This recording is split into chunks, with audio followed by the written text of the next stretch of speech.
যা বলেছি মনে আছে তো? ওই গুপ্তধন না পাওয়া পর্যন্ত মা মেয়েকে কিছুতেই ছাড়বে না। দরকার হলে চাবুক পেটা করবে, লাঠি পেটা করতেও দ্বিধাবোধ করবে না। যে কোনো মূল্যে বিষয় ডাকাতের গুপ্তধন আমার চাই।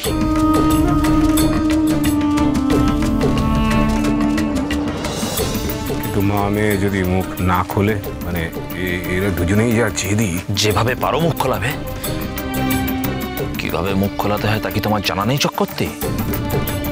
শুনে রাখো, ওই মা মেয়ে যদি মুখ না খোলে তাহলে শেষ করে দেবে। বেশ বেশ, তাই হবে কথা। যদি মুখ না খোলাতে পারি তাহলে মেরেই দেব।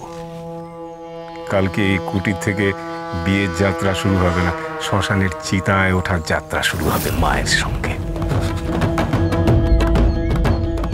কিন্তু সাবধান, গুপ্তধন পেয়ে গেলে ওরা যেন তোমাদের চিনতে না পারে।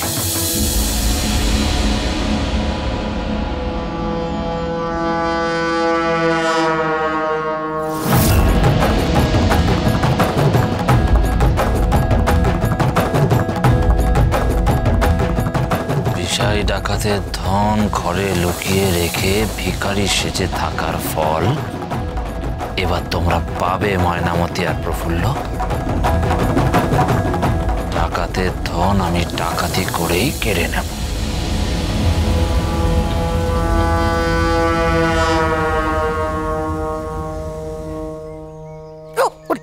দিয়েছে রে, দিয়েছে। ওরে বাবা রে বাবা, একটা কাঁচা চুল তুলে দিয়েছে রে। না গো পিসি ঠাম্মা, পাকা চুল। এই নিয়ে 5টা তুললাম, আর একটা তুলে দিলেই কিন্তু তুমি তোমার হাতে সাজা পান খাওয়াবে।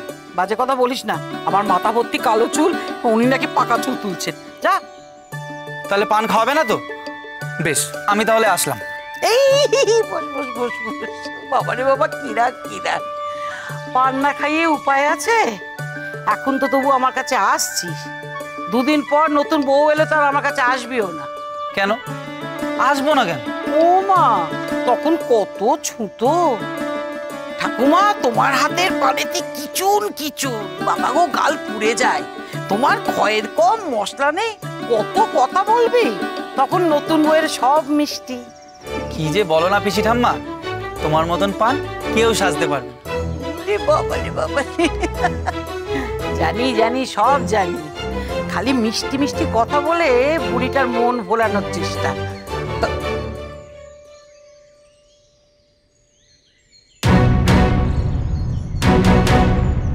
এই যে এত আনন্দ, এত হাসি ঠাট্টা,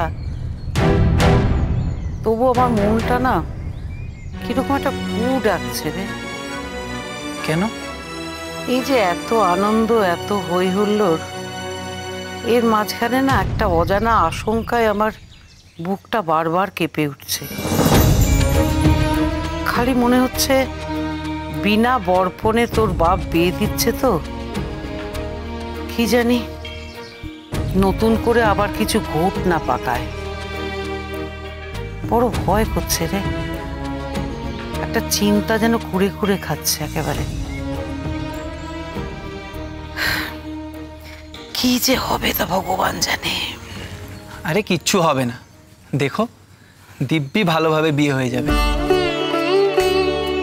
আসলে তুমি আমায় বড্ড বেশি ভালোবাসো তো, তাই তোমার এত চিন্তা হয়। আর আমি থাকতে তোমার এত চিন্তা কিসের?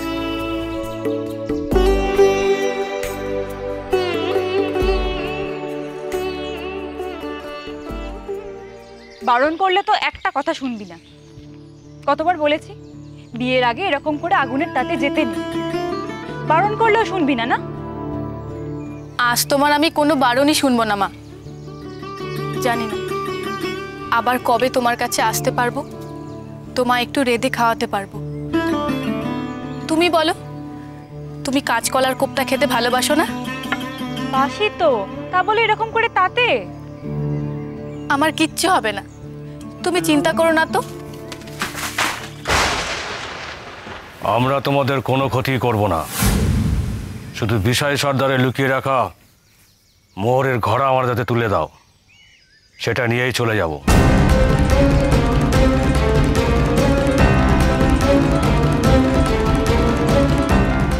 আমাদের কাছে কোনো মোহর নেই, বিশ্বাস করো। খবরদার, খবরদার, বাজে কথা বলবে না। ভালোই ভালোই বলছি, গুপ্তধনের খোঁজ দাও, নাহলে ফল ভালো হবে না। নেই, আমার কাছে মোহর নেই। আমার স্বামী পাঠিয়েছিল। বিশাল সর্দারের গুপ্তধনের কথা জানি না। তবে রে, দিবি না?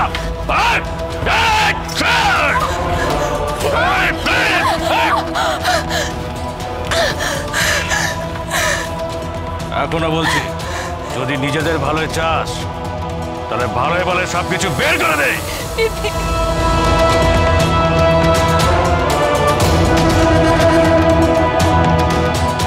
কোনো জায়গায় বাদ দিবি না, সব জায়গায় খোঁজ। ও যদি মোহর না দেয় তাহলে ঘরে যত দামি জিনিস আছে এমনকি বিয়ের তত্ত্ব পর্যন্ত লুট করে দে। ছেড়ে দাও, ছেড়ে দাও গো। রাত পোয়ালে আমার মেয়েটার বিয়ে, তোমরা আমার বিয়ের তত্ত্ব নিয়ে নিলে আমার মেয়েটার বিয়ে হবে না। ছেড়ে দাও।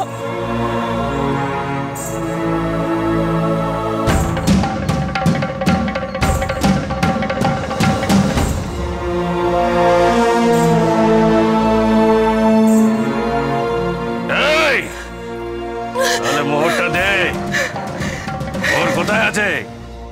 যদি এখনো না বলিস তাহলে তোর মেয়ের বিয়ের পালকি নয়, মেয়ের মরার খাট উঠবে বাড়ি থেকে।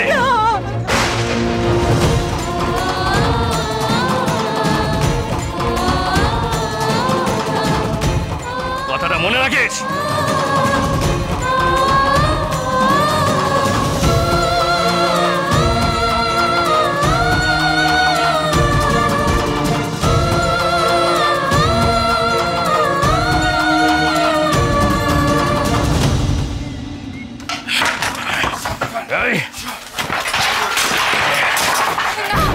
ছেড়ে দাও।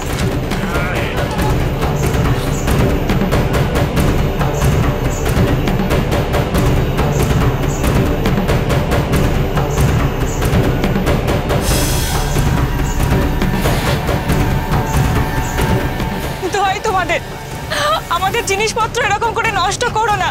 অনেক কষ্টে মেয়ের বিয়ের জোগাড় করেছি, আমাদের কাছে কোনো মোহর নেই।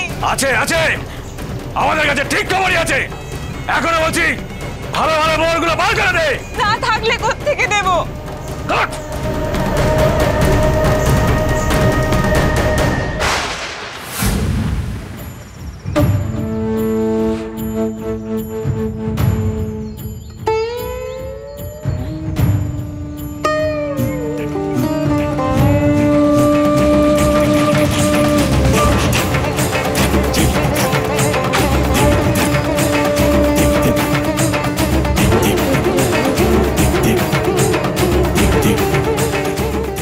বিয়ে যে দিবি, সেই গয়নাগুলো কোথায়? আমার মার গয়না দেওয়ার সামর্থ্য নেই। তোমরা তো ঘর খুঁজে দেখলে, পেলে পেলে কোথাও এক কোণা সোনা? শুনলেই তোদের কাছে, তাহলে বেঁচে আছিস কেন? মর। এই দুটোকে গাছের সঙ্গে বাঁধ, তারপর দেখছি। চল নিয়ে ছেড়ে দাও।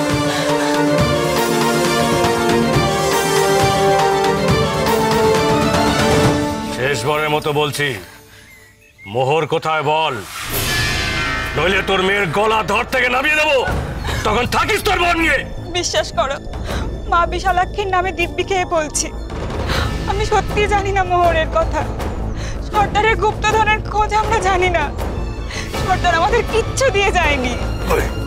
বলবি না তুই জানি মর। দাঁড়াও। তোমরা যদি আমাকে মেরে ফেলো তাহলে তোমরা কোনোদিনও গুপ্তধনের সন্ধান পাবে না, কারণ আমি ছাড়া কেউ জানে না গুপ্তধন কোথায় আছে।